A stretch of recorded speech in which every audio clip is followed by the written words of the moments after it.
right, U-turn friends. I feel like how many times have you heard me say I have a good friend coming on the show? And everybody's my friend, but this is like really my good friend. So today I want to bring Niyc Pidgeon on the show. If you haven't heard of her, I'm so excited you get to be here. She is not only just a queen in business, helping so many people, mentoring so many people in really taking their businesses to the next level. I really think of Niyc as somebody who understands online funnels, understands marketing, and helps so many people take their businesses from bland to grand. And also, Oh, yes. I just made that up. And I'll then take it. and then also Niyc, she has a book coming out called One More Day. And today, it's September 10th that we're recording this, is Suicide Prevention Day. So it's a special day.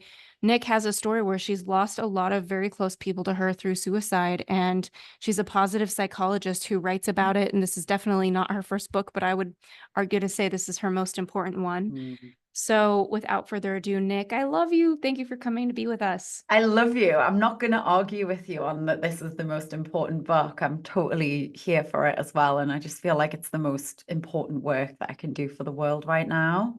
Mm, can you start with telling everybody, like, why is suicide a topic that matters to you? I know you have some like really pointed stories of how suicide has shown up in your life. I'm even curious where it began. Like, was it your Mm. friend Sophie or did it happen before that?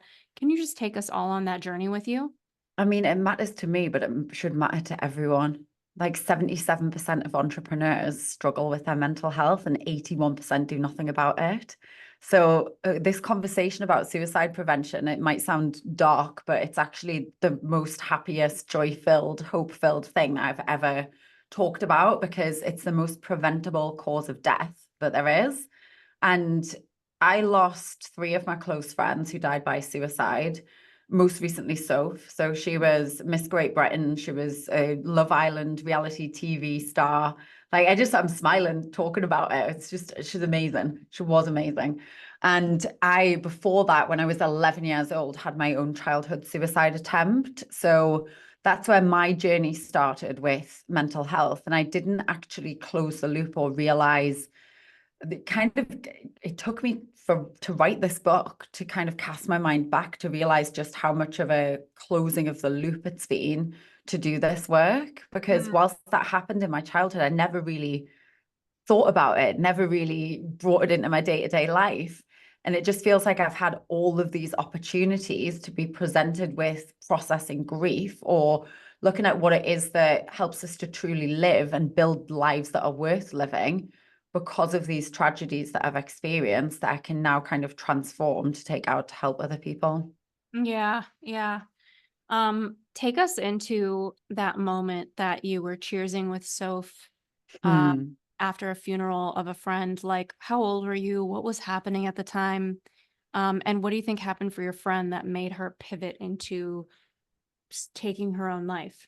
I mean, it's such a crazy story, isn't it? And the fact that you remember it just shows like how poignant the story is. Yeah. So I I was invited to speak my friend's obituary back in Newcastle in my hometown, and I just literally got off the doing that talk, and Sophie and I had walked out of the funeral, and we'd got into my car, and we'd gone to like the wake thing, and we're talking together, and she'd said to me, she was crying her eyes out, and she was like, Niyc, like, this cannot happen to any of our other friends. Like, let's make a pact and a promise right now that this won't happen to anyone else.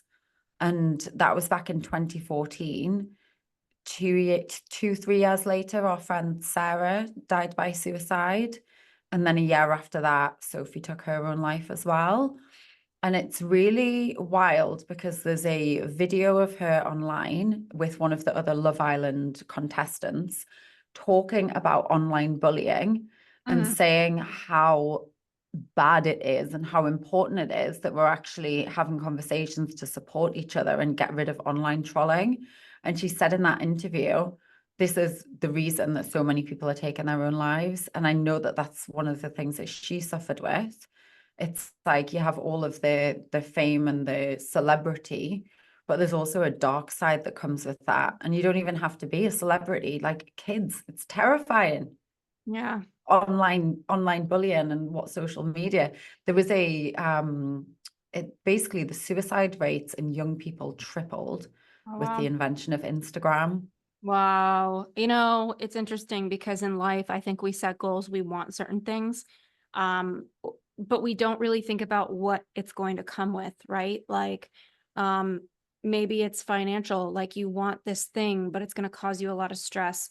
Maybe it's emotional, like you want this resource, but it's going to come with having to face so many emotional pains. Mm. It's like every gain sometimes will be accompanied by some sort of loss. And sometimes when we set goals, we just think about the gains. We don't think about what comes with it. Um, or we want change in our life and we don't realize that maybe we're fixing one problem, but with a new solution might come other things or might come grief. And so I think to live is to grieve, and people don't really think about, you talk about online bullying. We live in a time where so many artists don't feel safe to go online and share. I think that there's a lot of really beautiful evolution, like, it came like gender pronouns or Black Lives Matter, a lot of movements that we've seen that are almost like it's been overdue, right, for these movements. But then at the same time, there's been this hypervigilance in the air of people that don't want to misstep. They don't want to be seen in front of somebody trying to learn or how to communicate correctly or be corrected. And so many people feel small and scared to just be in this world that we live in.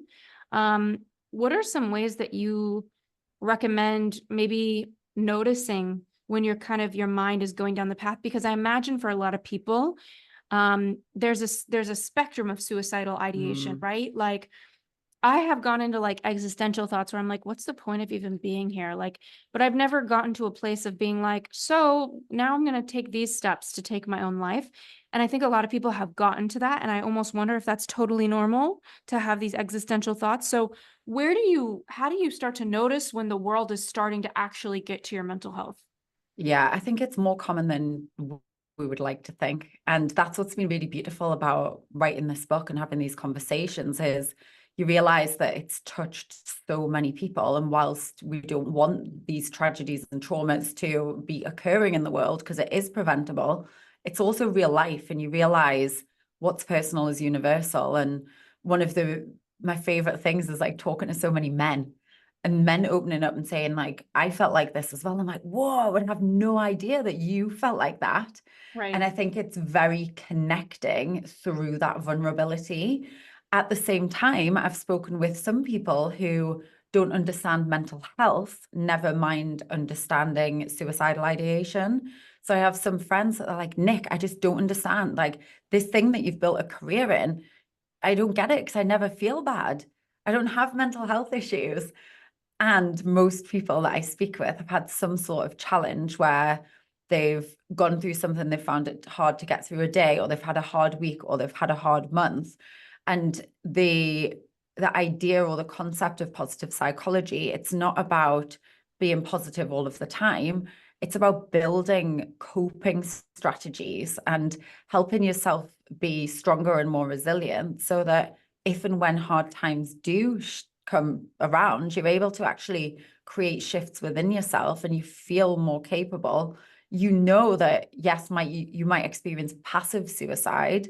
So passive suicide is the nihilistic thinking, or it's, well, it would be better if I just wasn't here. Or one of my friends who's a huge DJ, he's spoken out publicly about the fact that when he was traveling and doing all of these huge gigs, huge celebrity, like so many fans, it was so lonely at the same time. And he was so exhausted and so tired that he would think about just driving his car into a wall. Now, Hmm. that's like passive suicide where you're not actively making a plan. And you can notice that you're perhaps going down I call it a downward spiral. And like you can energize the upward spiral, you can energize the downward spiral. The downward spiral can be as simple as you're noticing that you're thinking more negatively more of the time. It Hmm. doesn't have to be this big dramatic, like, oh my God, my life is over. It can literally be like, what's wrong with me? Like, why is nothing working in my life? And you'll start to notice more of a frequency of those thoughts. Hmm. Those thoughts are stronger than positive thoughts. Hmm. So, whilst we don't want toxic positivity, you don't have to be happy all of the time. Yeah. The negative thought takes three positives to outweigh it. So Ah, when you know that, it's worth investing in your mental health. it's interesting you say that because it feels like we're always like wanting to win at something, but we don't realize like, well, why is it that loss is so much more painful or like than winning is happy? Mhm. It's like Yeah. when we win, we just want something and it feels good to get something. But when we lose, we're facing grief and pain and all these different things. There's such different experiences. One thing, I don't know why this comes up, but those of you listening, I invited Nick to a concert with me last week. She couldn't make it. I didn't mention this to you, Nick, but I was thinking at the concert, it was interesting. I was front row because I went on my own. And so it's kind of easy to like, it was at the Roxy in West Hollywood. So it was easy for me to like sneak my way to the front of the stage. It was my favorite band, Tycho. I noticed the lead singer would close his eyes whenever I got eye contact with him or whenever the audience did. And it got me really thinking. I'm like, wow, he has to play to so many audiences. And obviously I'm a fan, but not like in a creepy way. At least I hope, hopefully I'm not, like if I don't say so I don't myself. believe it. I really love Tycho, but like I was at the front just watching these people because I just think their music is amazing. And I was really noticing how much he would close his eyes and take in the music. And I was tuning into like how overstimulating it must be for him to stare at so many eyeballs and people. And he's really probably, and this is all a story. I have no idea what this guy's truth is, right? But my story was he's in this for the music. And so, people enjoying his music is a way to be met by the universe. But I could see my perception was his overstimulation by all these people and needing to just close his eyes and go inward and take in his own concert and music. And I related to that. Like I was thinking about when I used to go on speaking tours and I really struggled after the talk to talk to everybody because it was so much energy going out and so much on my nervous system to be seen. And even if I did a great job and people were inspired or not, whatever it was, it felt like it was more than my body could take to start connecting afterwards, after coming down from something like that. I know a lot of our friends, Nick, you being one of them, you guys seem to like very gracefully be able to like get on stage and then walk off and connect with people. Maybe I'm more of an introvert, which is very unbecoming. Like it's not a vibe, right? You get on a thing, you inspire people, and then you run away. But I feel like everybody has their limits of what we can do in the world to take care of our energy. And sometimes the world demands you to go past your limits. I think about my neighbor, who is like one of the her literal name is Ursula, like in the Little Mermaid. But I think about how she's always confronting me about Jupiter, my dog, and how she's always upset at me because she doesn't like Jupiter or she, whatever. It's like we're always dealing with these stressors that can feel sometimes beyond what we're capable of dealing with. How do you set boundaries? How do you recommend people listen, start taking care of themselves so that they protect themselves before they get into a really dark headspace? It's a great question, and the answer is going to be different for all of us Yeah. because mental health it's a complex problem which has many simple solutions, but it's not one solution. So it's not a one size fits all approach. And I actually love to do this thing called tiny tools. And I have a list of tools in the notes section of my phone because I'm such a basic bitch. I have to have things be as easy as possible. Otherwise, I'll either forget them or I just won't do them. So I used to be the girl that wanted everything structured and you have to do it this way in this order and it has to be hard in order for it to work. It doesn't. Like you get to experience mental health as an adventure. I don't even say journey. I'm like, it's a mental health adventure. And when Yeah. you approach it like that, you get to select from this menu of tiny tools and choose the things that feel good for you. My invitation is that you try all of the tools and interventions and exercises at least once and you see how they feel. And then you get to choose like your go-to toolkit. And I say choose 3 things that really work for you. And it might be reaching out to a friend and just offloading some of your emotion in a safe space or having a real conversation where you can be honest. It might be looking at something like connecting with higher purpose, higher power, God in a spiritual practice. It might look like you deciding to put on your favorite music or like you going to the concert and deciding this is something that I want to do for myself. Yeah. If I saw that person on stage, I'd be like, he's maybe having a really profoundly grateful moment where he's Uh-huh. like, I can't believe that I created this for my life. And I am so grateful. I'm going to close my eyes. I'm going to anchor in this feeling in my body. I'm going to feel all of the feels. So it's also remembering that like we all have our own perspectives and Right. judgments. And that's exactly one situation that two people or three people have experienced in a different way. Mhm. So everyone has their own map of the world. We don't need to necessarily concern ourselves with appeasing everyone else or catering to everyone else all of the time. If we all took the stance that we're going to look after our own self first, and this is one of the things I teach in the book, it's that you have to resource yourself. You have to make sure that Ashley is strong today, because then you're going to show up and you're going to give to your clients. You're going to show up as an amazing person in your relationship. You can't do that if you're not feeling your best. So Yes. you do have to give yourself permission to rest, give yourself permission to relax, give yourself permission to do the thing that feels right for you. I also just want to speak to the specific example that you gave of coming off stage and feeling like it's too much energy. I think that that is a personal system that each of us gets to decide how we want to roll in Mhm. our lives and our businesses. You might have a security team come and whisk you off stage so that you can get into peace, so that you can show up and be better when you're on the actual stage. Yeah. I had an experience where I was in the audience with someone who was launching a book, and they didn't make eye contact. And I had a big judgment around that for a long time, because my judgment was that that person was being rude Mm. because they weren't making eye contact with the people that had traveled so far to be Mm. there with them. But in actual fact, what I learned later was that that person was going through mental health challenges, and it was actually my judgment and lack of compassion in that moment that I got to repattern. So I think it's remembering that there's always a lesson in all of it. And whether it's a dense emotion like grief or a dense emotion that's a challenge, we've got the opportunity to transmute that through looking for the lessons and the blessings within it, rather than just trying to push it away. The lessons and the blessings. In a You know, Geordie accent. I know that's me.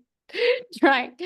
I mean, I'm listening to you and I'm just thinking like we're all so different, and yet this is a world that it is so hard to be here sometimes. It's so hard to make the money you need to make, to support the things that you need to have, to provide to kids if you have kids, to make time for yourself, to take care of your mental health. And I just want to say, like, one of the biggest awarenesses I've had in recent months, ever since I came back to LA, I've been building my company and I have less time, and it's really unusual for me to be this taxed. And I realized that I have some friends, not in my close circle, but around me. And I've talked to you about this, Nick, where their mental health requires some things of me as their friend Mm. that felt too burdensome for me to do. And it's not that they're a burden, it's just for me, with where my capacity is, I can't show up and give to them in the way that they have special requirements. I think of a friend who has driving anxiety. She requires that I drive to her. I'm just not in a season for the next at least 12 months that I can do that. So I'm also aware that while we do need to have compassion for everybody's mental health, I don't know who needs to hear this, but it's also not your job to navigate someone else's mental health. It's not your job to do personal development for yourself and for someone else. You just need to take care of yourself. And I think sometimes that can create a whole slew of different overwhelm and feelings when somebody's over functioning and trying to regulate the whole room, of people and make everybody else happy. What are some things in people's personalities that you think makes them skew towards becoming someone who may have more suicidal ideation or may skew that way versus someone who wouldn't?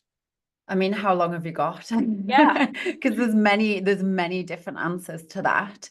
And I think we've got to remember that when you do for yourself first, you're actually also helping other people. Like we take the example of the concert again. Like I really had to look after myself that week. I was running the marathon, and I Right. really I love hanging out together. Yeah. I'm like, yes, I'm gonna come. I'm like, actually, no, I'm not gonna come. And I Yeah. know through our relationship, you're going to celebrate me. And you did celebrate me for looking after myself, and vice versa. So it's like, how can we build a world where we have more of an understanding of allowing each other to take the time or take the tools that they need in order to feel better and not be mad about that? Mm, I know that it has been so hard to be a person that has a public profile as a positive psychologist on the days where I haven't been feeling very positive at all.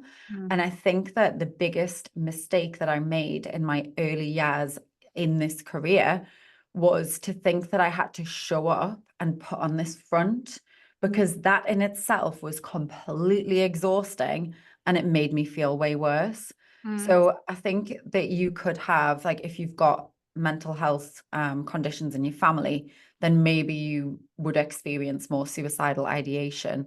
If you have been under intense pressure or you've had traumatic events, the traditional example is post-traumatic stress happens when people come out of the military. And yes, there's a huge, I mean, even in law enforcement, 54% more likely to die by suicide. mm, Now, it's not limited to the military or law enforcement. It happens to and for everyone. So I really want people to release this idea that there's a particular person or identity that is affected by mental health challenges. Because mm, often, if I look at my three friends that died by suicide, they were the happiest people. They were the life and soul of the party. And you hear it so many times, but they seemed so happy.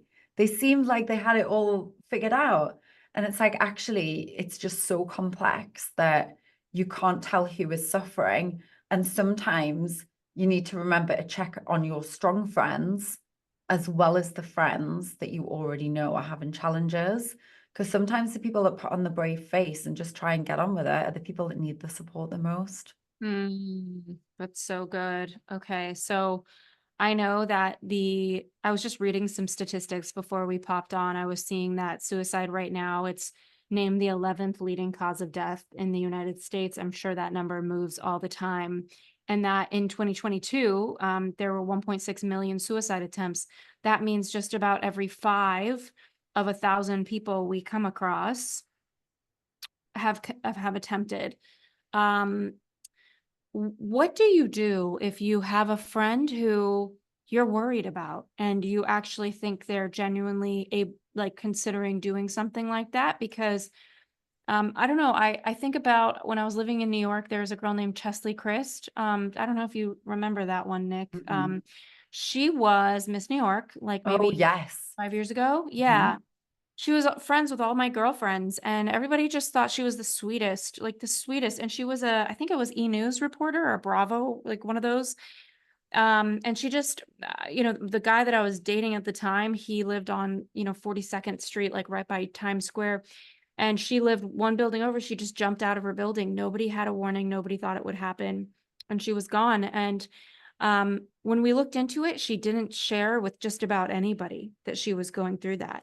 And so, in a sense, it's like she was a perfectly hidden depression. Mhm. So do you know any research on like how often do these sorts of circumstances, do people even share that that's where they're at? And what do we do if Yeah. they? I mean, even if you look at, I think entrepreneurs, I know you've got so many entrepreneurs in your community, and the same for me. Like 81% of people who are struggling never say anything about it. They never seek help. They completely hide it. And the actual theme for World Suicide Prevention Month and Day and Week for this year is changing the narrative. So I think that we have this opportunity to change the narrative away from this thing that is taboo and it's suicide and it's bad and it's dark and it's selfish, to actually be in this message of hope and it's preventable. And yes, it's actually the second leading cause of death in young people, which is so alarming.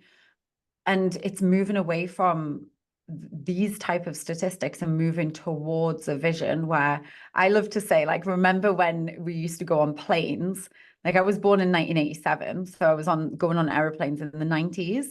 In the UK, you could still smoke on airplanes, And I just think like that is the most outrageous thing that I've ever heard. Like, you cannot imagine getting on a plane now and people just having a cigarette. I want the feeling and the energy around the outrage and just how ridiculous that is to be what we're saying about suicide in the future. To be like, remember when people used to do that? Oh my goodness, like that is so ridiculous. And navigating it from a place and space of, we don't have the full solution right now, but we can make a start. So I think it's remembering that it's not an absolute, we're going to eradicate this thing right now, but it's like gently, gently we walk the path together. And the more conversations we have, the more comfortable we can feel sharing with each other. I know that when I have had, because I have had suicidal thinking maybe another 3 or 4 times in my adult life, it hasn't been from a place of I've been really, really depressed or diagnosed with depression, but it's been through maybe I've had a really, really bad health challenge that stopped me from sleeping. And that has been got me to a point where I cannot handle this anymore. And what we know about suicidal thinking is that it's temporary and it moves through and it leaves within, it might be a few seconds or a few minutes. So if you can just hold on and you can keep going one more moment, one more minute, one more day, then you can actually get through this thing and build a life that's really worth living. And that's the thing that I hear people say all of the time, like, oh, I almost did it. And then I realized that I would never do it.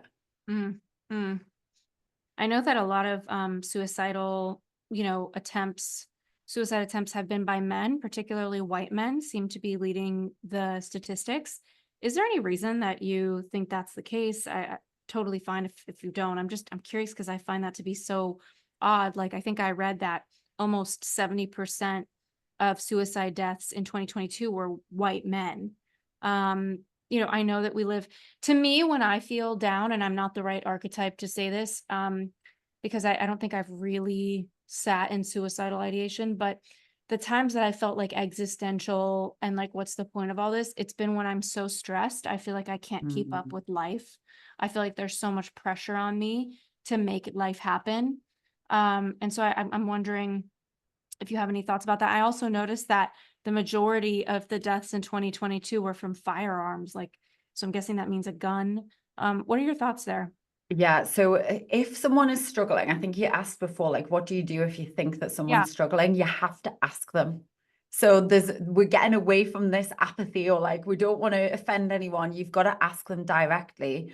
Are you actually thinking about taking your own life? Have you made a plan? Tell me about that. Tell me more and get into a conversation. You've got the 988 text service and helpline that you can call, or you can reach out to if you want Just support, 988. advice. 988, yep, super easy.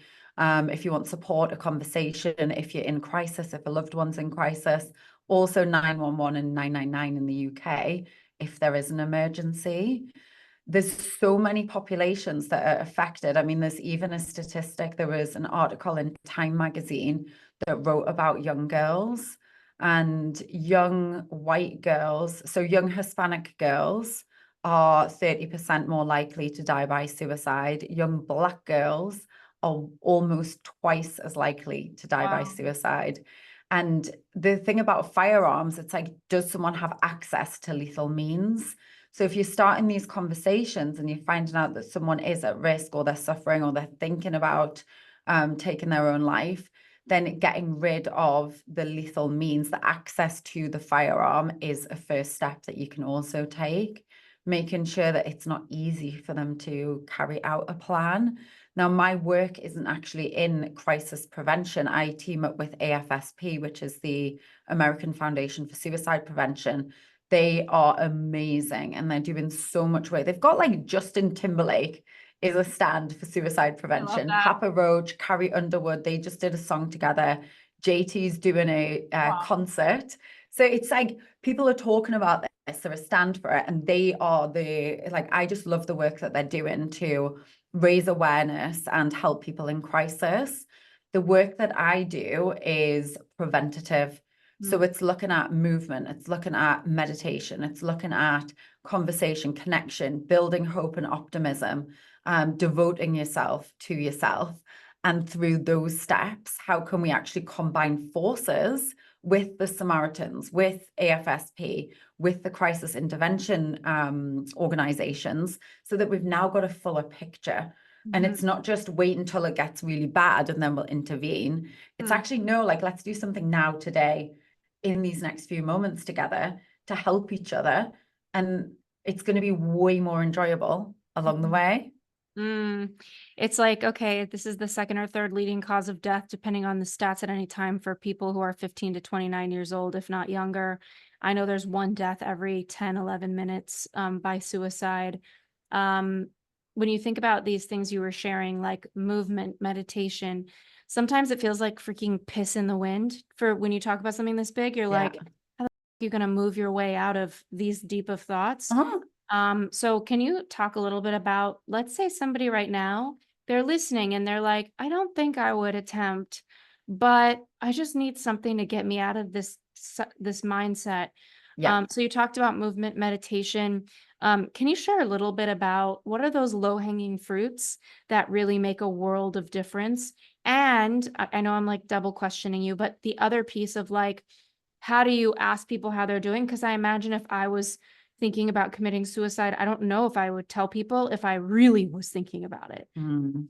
Yeah. So with the tiny tools or the micro moves, the reason that I designed this menu in the way that I did was because I could not think of a big vision or a big goal.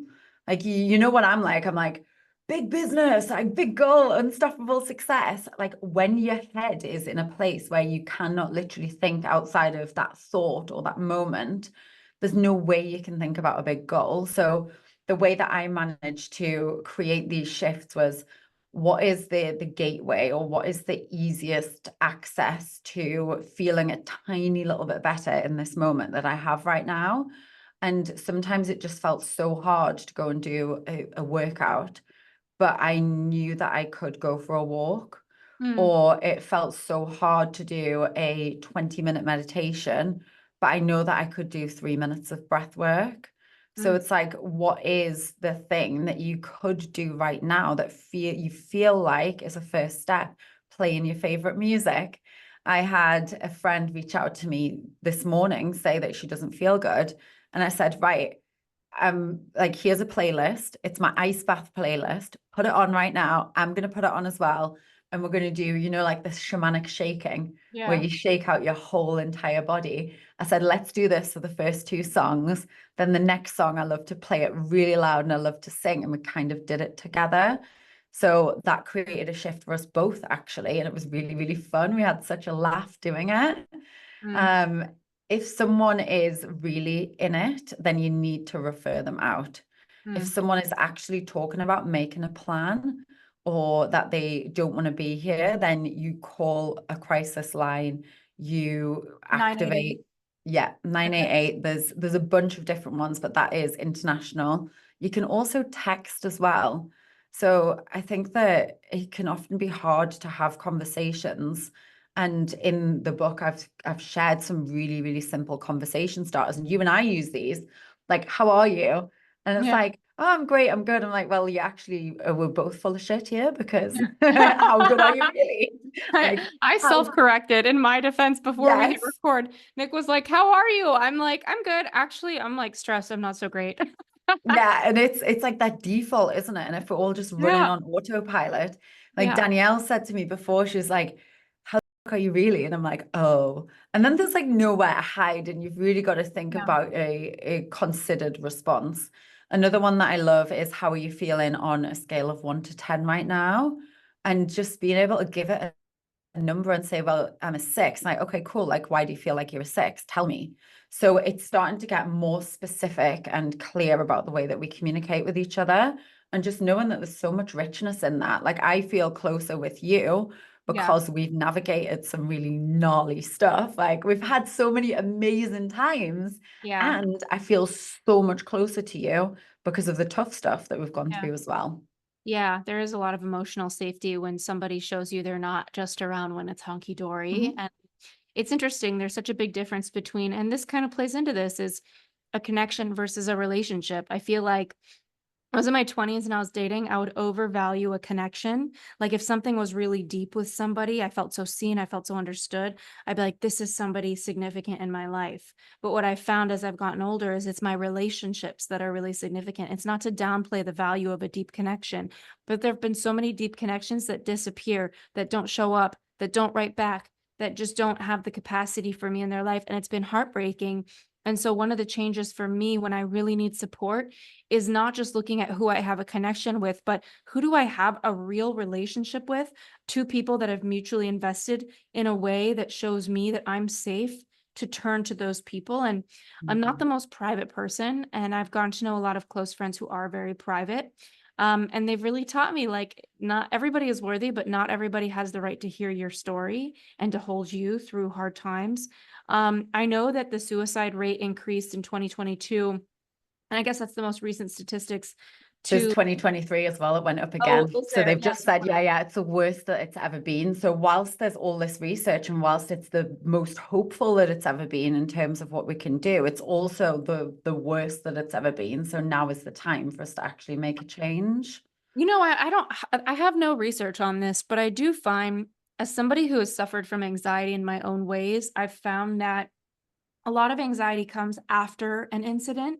Like it's a Mm, delayed response because it's like Darwinistic, right? It's like when you're in fight or flight and you're having to handle a situation, you don't have time for your anxiety. Your anxiety really can take you out. It's a full-time job, right? So you just handle a situation and then the anxiety comes in like a wave and it can come into your life for months and months and months after the fact, after you've already held something. And I think a mistake some people make is they think, man, I have so much anxiety, but nothing's wrong right now. It's like, well, maybe you just came out of a tidal wave of things and now your body is able to relax and feel all the things you were feeling. And so it doesn't surprise me after something like the pandemic in 2020, where we were all forced to be at home and feel our feelings and not socialize and turn to all these things we used for connection, numbing at its worst, joy at its best, that we're seeing these numbers increase as people kind of settle into life after COVID, where it's like maybe you were in fight or flight, having to care for kids, having to put food on the table or whatever it was during COVID, even just the fear of your loved ones getting harmed by an illness or dying is enough, I think, to put the collective in this fight or flight. And then come 2022, 2023, we take this collective breath and this wave of stress can come in. So I've no idea what the tie is here, but I do know the highest the suicide rate ever was in 1940, like 1940s. So I don't know if in 2023 it's gotten higher than that. But yeah, I know that there were world wars happening in 1941, World War II. What do you think? I don't know, like, what have I not asked you before we go that I should be asking you to help everybody with themselves or with the people around them to help these numbers go down and to help people feel better? I think the biggest thing is knowing that we've got the power to make a change. For me, I loved COVID because it brought forward this conversation about mental health. It used to be like speaking into just like this vacuum where people didn't really get it. And I think that whilst it's been challenging, it's also very honest, Mm. and it's brought forwards a lot more openness for us to have these conversations that are now mainstream, where we're talking about emotions and we're talking about mental fitness and mental wellness. And I really hold a vision for a world where, just like physical health, like I was a personal trainer for 10 years from 17 to 27. And when I started as a personal trainer, it was still a little bit abnormal to go to the gym every day. Now Mm. we know that that's really a non-negotiable. When you move your body, you move your mood. We know that it is vital for us to move as human beings. It's also vital for us to treat mental health in the same way too. It's like just as you brush your teeth and you have your dental health, you've also got your mental health. So if we Mm. worked on our mental health twice a day, just like we brushed our teeth or went to the gym, what might the world look like? And what might the texture and quality and richness of our relationships and life's experience be when we put our mental health and ultimately put ourselves first? Mm. This has been such a good conversation. I hope everybody checks out the book one more day. If there's somebody that's really struggling, this is such a great gift for them. And if it's somebody that that is just like a high achiever, that maybe you've had that intuitive nudge to check in on them, but you don't know how, um, maybe just leaving this on their shelf. I'm a big fan of leaving books places for the right You person. know, actually Louisa, who's the executive director of the American Foundation for Suicide Prevention, came into my house and your book is on my bookshelf. And she said, "Oh my God, Ashley Stahl, I love her." Oh, And that's I so said, funny. I love her as well. And I was like, she's actually one of my best friends. She was like, no way. I haven't That's told you so that yet, right? funny. Right? It I is can't the believe you just smallest world. mentioned that. Yeah, that is so funny. See, that's the thing. Like, Yeah. and I remember when I was so attached to my book doing well. Was it you that I was telling this to, Nick, that I saw a healer and she was like, okay, because I was like really attached. I'm like, this needs to be a New York Times bestselling book. Like my ego got caught in it for 5 minutes.